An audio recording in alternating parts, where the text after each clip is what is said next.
नहीं मिलेगी ऐसी सास बहू। दिल्ली के एक इलाके में एक महिला अपने बेटे और बहू के साथ रहती थी। अरे बहू देख तो जरा, कौन इतना दरवाजा पीट रहा है। अरे किसे क्या हो गया है, लगातार दरवाजा धड़ाधड़ पीटता जा रहा है। देखती हूँ मम्मी, पता नहीं सुबह सुबह कौन आ गया। बहू दरवाजा खोलती है तो देखती है कि बाहर एक लड़का खड़ा था। थोड़ा गुस्से में था। अरे मैडम, आपकी ऑनलाइन शॉपिंग ने परेशान कर रखा है। बार बार आप अपना सामान वापस लौटाती हैं। कभी एक बार में सामान आता ही नहीं। अरे कैसे बात कर रहे हो? मैं कंपनी को फोन करती हूँ। तुम्हें नहीं आना तो मत आओ, कोई और आ जाएगा। इसमें गुस्सा होने वाली कौन सी बात है? अरे बहू क्या हुआ, किससे बहस हो रही है? कुछ नहीं मम्मी, वो ऑनलाइन वाला लड़का आया है, उसी से बात कर रही हूँ। देखो भैया, ये सामान वापस नहीं लेना है तो मत लो, लेकिन हंगामा मत करो। अरे कोई बात नहीं, लाओ आप पैकेट। मेरा तो ये काम ही है, बस थोड़ा गुस्सा आ गया था। बहू अंदर जाती है और पैकेट लेकर बाहर आती है, लेकिन तब तक लड़का वापस जा चुका था। बहू को समझ में नहीं आया कि हुआ क्या। वो अंदर जाती है तो किचन में काम में लग जाती है। अरे बहू, तुम्हें ऑफिस नहीं जाना क्या? कितनी देर हो गई? किचन से आवाज आती है। जाना है, लेकिन इनका नाश्ता तो बना दूं।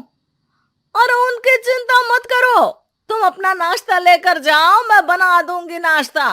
अरे तेरा ऑफिस भी तो जरूरी है ना, कितना काम करेगी। ठीक है मम्मी, जाती हूँ।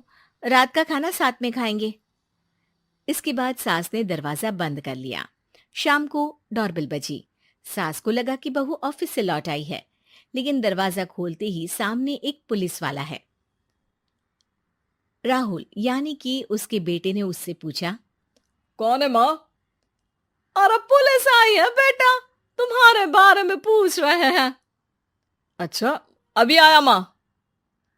आप ही राहुल है? हाँ जी, मैं ही राहुल हूँ। आपकी पत्नी का नाम विनीता है? हाँ जी, लेकिन आप ये सब क्यों पूछ रहे हैं? और कहाँ है मेरी वाइफ? देखिए, परेशान मत होइए, आपको मेरे साथ चलना होगा, मैं आपको रास्ते में पूरी बात बताता हूँ। हाँ? मैं आपके साथ थाने क्यों चलूं? कोई क्रिमिनल थोड़ी ना हूं मैं। अरे मैं आपको थाने नहीं ले जाने आया हूं, बल्कि आपको मेरे साथ अस्पताल चलना है। राहुल परेशान होकर पूछता है। क्यों, क्या हुआ?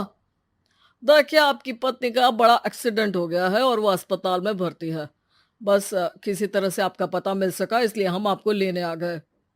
राहुल हड़बड़ी में माँ को बगैर बताए पुलिस वालों के साथ घर से निकल जाता है। सर, क्या हुआ मेरी पत्नी को, कुछ तो बताइए। देखिए, घबराइए मत, वो आईसीयू में है, अभी कुछ कहा नहीं जा सकता। कुछ देर में सभी अस्पताल पहुंचते हैं। डॉक्टर साहब, मेरी पत्नी ठीक तो हो जाएगी ना? कैसी हालत है उसकी?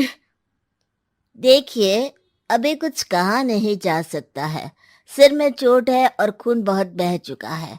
शायद खून की भी जरूरत पड़े। ठीक है, मैं खून देने को तैयार हूँ। ठीक है मिस्टर, लेकिन हमें सेम ग्रुप का ही खून चाहिए। अगर आपका मैच होगा तभी आपका खून काम आ सकेगा। जी ठीक है डॉक्टर साहब। तब तक राहुल की माँ भी अपने एक पड़ोसी के साथ अस्पताल पहुंच चुकी थी। अरे बेटा, क्या हुआ?